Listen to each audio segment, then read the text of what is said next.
My name is Dmytro Hnatiuk, and I'm a principal software engineer in WISE. It's my pleasure to welcome you today on the Monster Scale Summit. Today, I'll be talking about my experience scaling highly loaded and critical financial systems. Before we start, I want to share a bit about WISE. WISE is the best way to manage the world's money.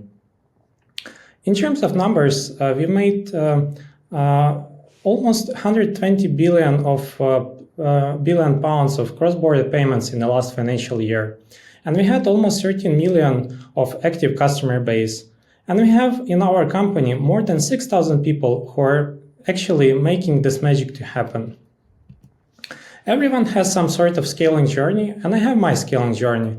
And today I want to share my scaling journey with you, hopefully making it useful as the tips and tricks or actual examples that I encountered in the past that you can learn from. For my last 7 years, I worked with a finance team. In the finance team, I worked mostly with very critical and high-scale databases. The heart of our finance systems is a finance database. Our finance database is a source of truth for all our external financial reporting. It keeps all accounting entries, and we use it to share information with our investors, with public, and with the regulators. Not only that, but it's an operational backbone for a lot of reconciliations, for the checks, and for ops to actually use it on a daily basis. On top of it, we use finance database as a source of safeguarding balances, so we know how much customers' funds we need to safeguard. So all in all, this means that the finance database is really critical. It needs to be always accurate, available, and very reliable. Any compromise here risks the financial stability and trust. For the numbers, when I joined the company and started to work with the finance, the database in main ledger it has around 60 million of records, but the crew was quite significant, and these days database has more than 25 billion rows of our main ledger table. As in terms of size, the database size is more than 37 terabytes, so it's scaled a lot. There was a lot of challenges to make this scale and growth to happen. If not only the size is significant, but also we had a lot of incoming volume coming into database, making it fairly busy. The heart of the financial system is a finance service which works with the finance database. To process the data around the company, we ingest it into Kafka, and that Kafka being consumed by our finance service. More than 100 topics being synced into finance service. And that in total makes up more than 80,000 incoming events per minute. On the database side, it yields to almost 20,000 transactions per second. That's quite a volume. It needed a special care to work efficiently.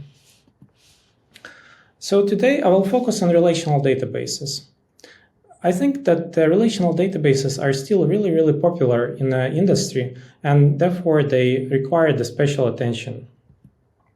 The big reason why I want to talk about relational databases is that these days we can scale services, means processing power, fairly efficiently. The thing is that databases, they don't scale the same way. Most of us know about Kubernetes, which can help us scale compute, but for the databases, especially relational databases, this problem is not that easy solvable. And in practice, the database will be your bottleneck, as it has been the bottleneck for us.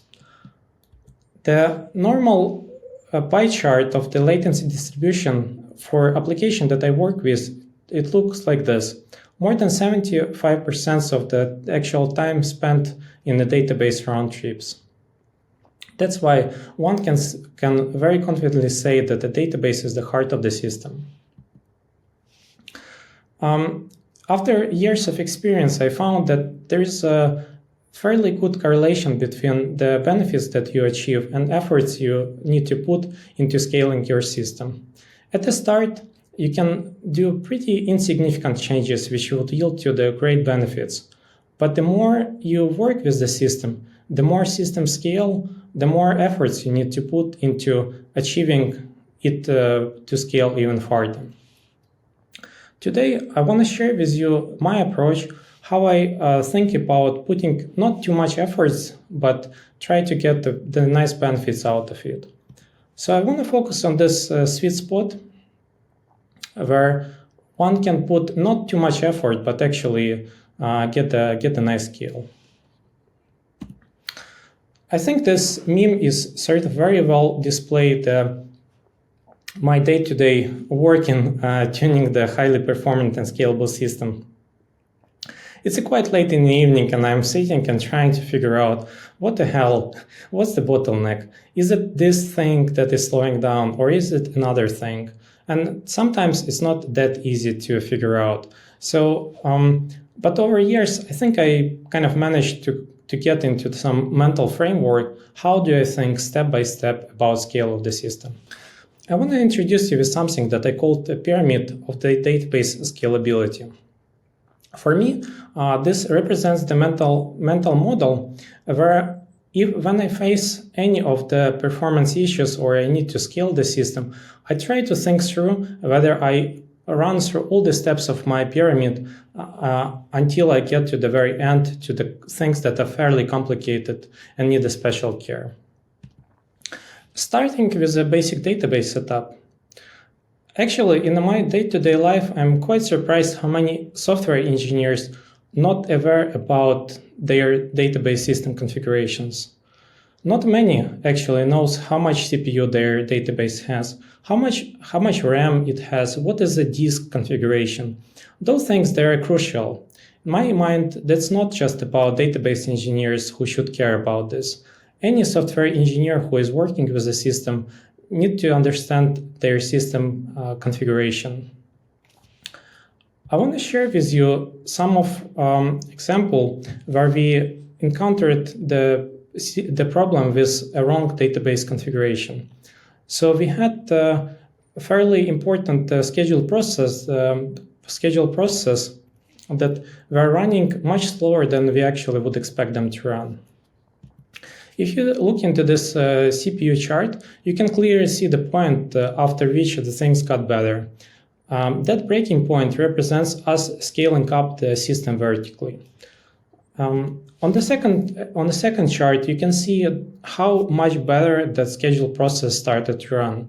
We got rid from this spiking performance jumps, and the system started running very steady and with a predictable latency. The magic solution there was just to upscale the database. Sometimes people are scared about the vertical scaling. They think that whenever they will increase the database configs, that will cost enormous amount of money. But in practice, in this example that I'm sharing with you, that cost us almost slightly more than $500 per month for whole 3 instances. And the benefit that we achieved out of this $500 is incomparably higher than the benefits that the cost that we had to carry from this. The business users have been really happy, and for this little amount of money, that was a very nice move to just scale up the system.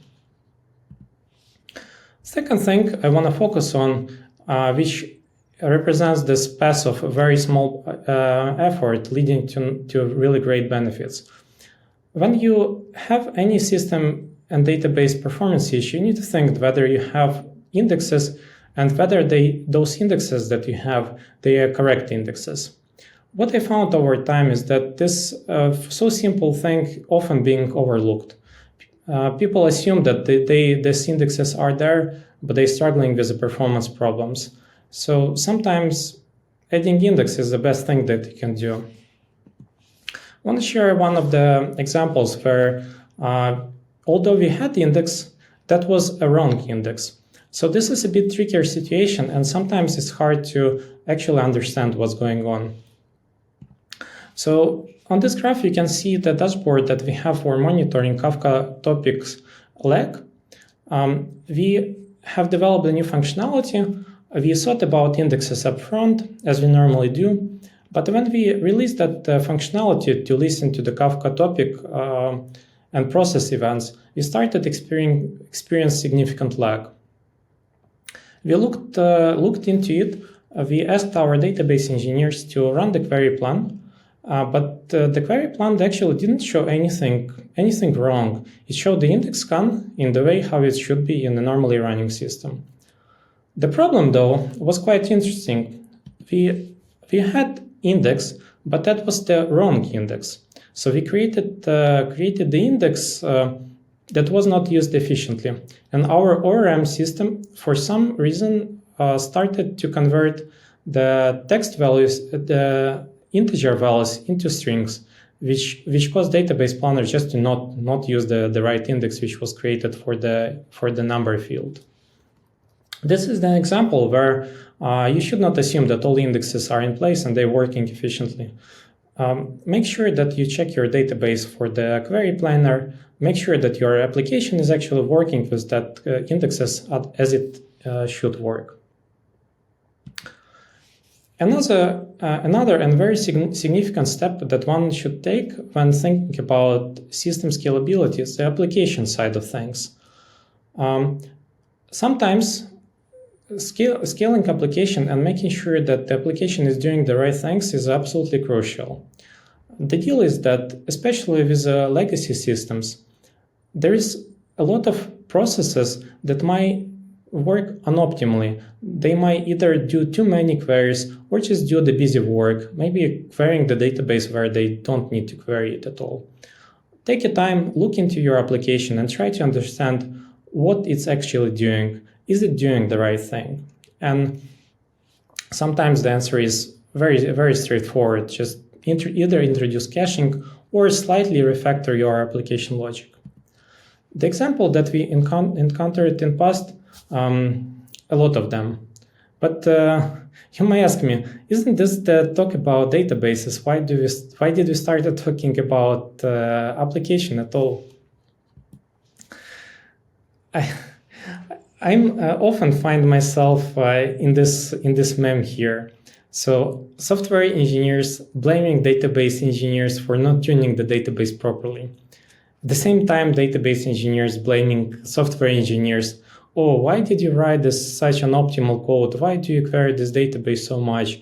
Shouldn't you not query the database? I mean, it will be perfect world if our application is not querying database.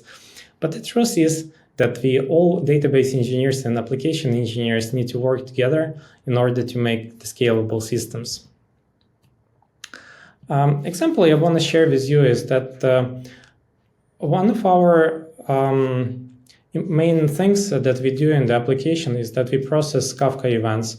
And at some point of time, we realized that that processing is taking a bit more time than it expected to take. It's not actually very easy to draw such conclusions if you process 100 different topics. There's a lot of entropy in the system. But what we managed to understand is that in one of the execution paths, we actually don't have a very efficient caching. So as you can see from the graph here, we introduced the application level caching, which managed to reduce the execution time and latency for event processing for around 4 milliseconds, which is, according to our numbers, was quite a good win. And as you can see on the second graph, application stopped calling the database almost fully for some sort of master data. So think about application fixes. Sometimes a very small amount of efforts yield to the nice results. Next step that we need to talk about is a query optimization. Sometimes you do need to think quite hard about what your application is doing with database. Look how many joins you have. Are they done efficiently? Is your query actually efficient? Sometimes when you have too complex queries, it's hard to understand what's actually wrong. But query optimization is a pivotal point, so you need to think about this quite at all. Example I want to share with you is about us having quite a complex 5 subqueries query in one of the batch processes. The problem was that one day the process started degrading performance significantly. There was no obvious reason for this, but when we started looking into more details, we understood that the database cannot manage that complexity of query too efficiently, and with the growing data volumes, that the query planner started choose an optimal query plan. So what we've done, we took our complex 5 subqueries common table expression, and we broke that down into the individual pieces, which actually not been individually not that complicated. So we broke the one large query into subqueries, each of them been inserting data into temporary table, and we run analyze after it. As a result, the query has been much more simple, very straightforward for database to plan, and the performance gain was very significant. So we removed that bottleneck and process started working as it used to be before. As in terms of our pyramid, as we move farther, the optimizations, they become more complex than we talked before. One of important thing I would like you to consider is the workload segregation. Each time you struggle with scaling of your application, think about what it is doing. Is it executing the correct type of workload, or something needs to be changed here? In practice, we all start with a very nice database. And this database is serving the real-time transactional processing. What is supposed to do actually? Over time, the complexity of our application increase, the business complexity increase, and there is more demand for the data. And we start getting some sidetrack process, which often being encapsulated into scheduled batch processes versus the same database. Further on, as business scale, we start experience more sort of requests to the team. We're being asked about some reports, maybe some more complicated and sophisticated analytic. And our relational database start processing analytical and reporting workload. To sum this up, the problem is about the mixing different types of workload in the same database. If you have too many of the query profiles, it becomes very hard to tune the database for neither of those.